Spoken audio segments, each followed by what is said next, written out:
पुढची बातमी नागपूरमधून आहे। नागपूर हिंसाचारातला आरोपी फहीम खान आणि युसुफ शेखच्या अनधिकृत बांधकामावरती नागपूर पालिकेनं बुलडोझर चालवलाय। दरम्यान उच्च न्यायालयाच्या नागपूर खंडपीठाकडून बुलडोझर कारवाईला स्थगिती देण्यात आली आहे। फहीम खानच्या आईनं हायकोर्टात या संदर्भात धाव घेतलेली, पण कोर्टाचा निर्णय येण्याआधीच फहीम खानचं घर हे नागपूर मनपानं जमीनदोस्त केलंय। नागपुरात देवाभाऊंचा बुलडोझर पॅटर्न। आरोपी फहीमच्या घरावर बुलडोझर।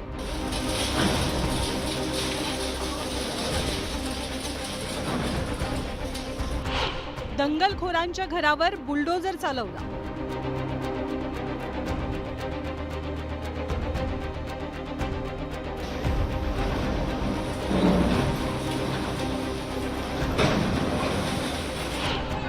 नागपूर हिंसाचाराला कारणीभूत ठरलेल्यांची आता काही खैर नाही असा संदेश पोलिसांनी कारवाईतनं दिलाय।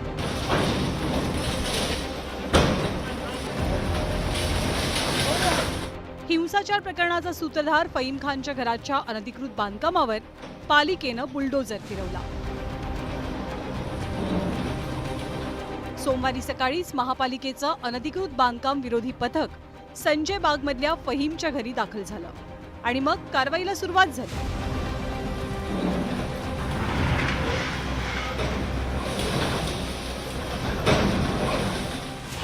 या कारवाईच्या आधी महापालिकेनं अनधिकृत बांधकाम काढून घेण्याची नोटीस बजावली होती।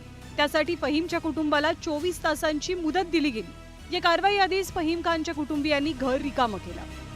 अतिक्रमणावरच्या कारवाई दरम्यान या परिसरात मोठा पोलीस फौजफाटा दाखल झालेला। इतकंच काय तर ड्रोन कॅमेराच्या माध्यमातून या परिसरावरती नजर ठेवली गेली। पालिकेनं फहीम खानचं अनधिकृत घर जमीनदोस्त केलंय, तर आसिफ शेखच्या घरावरच्या अनधिकृत बांधकामावर पालिकेनं कारवाई केली।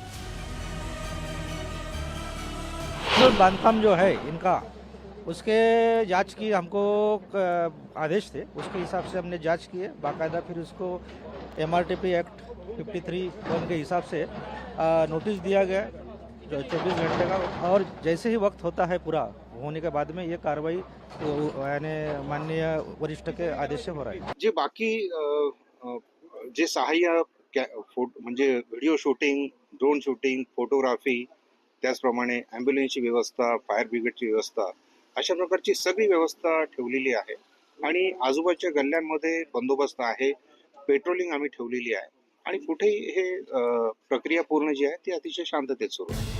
दंगलखोरांनी केलेल्या नुकसानाची त्यांच्याकडनंच भरपाई केली जाणार आहे आणि वेळ पडल्यास दंगलखोरांच्या संपत्तीवरती टाच आणून त्याची विक्री होणार असल्याचं मुख्यमंत्र्यांनी यापूर्वी जाहीर केलंय।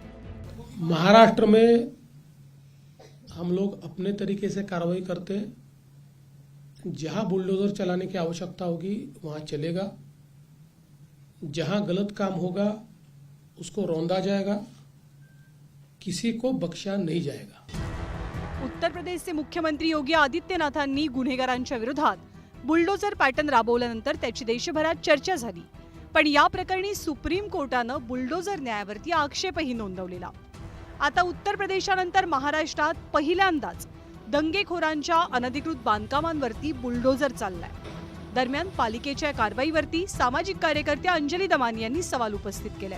आता मग ते तिथलं बुलडोझरची कारवाई नागपूरला होणं आणि कुणाल कामरावर करणं, पण ते आत्ताच सगळे यांना कळतंय का की हे अनधिकृत आहेत? मग इतके महिने, इतके वर्ष हे लोक झोपलेले होते का? ही अनधिकृत असल्याची त्यांना खबर आज सकाळी पडली का? असे प्रश्न उद्भवतात ना। मग हे राजकारण आमच्या विरुद्ध तुम्ही काही बोलला की तुमच्या विरुद्ध आम्ही खोदून काढू आणि तुम्हाला त्रास देऊ, हे जे होतंय ना वारंवार, हे चुकीचं होतं। आजवर केवळ उत्तर प्रदेशातच बुलडोझरची चर्चा होती, पण आता महाराष्ट्रातही फडणवीसांनी त्याची झलक दाखवून दिली आहे। त्यामुळे आगामी काळात दंगेखोरांना अशा कारवाईला सामोरं जावं लागेल हे आता वेगळं सांगण्याची गरज नाही। उदय तिमांडे, न्यूज 18 लोकमत, नागपूर।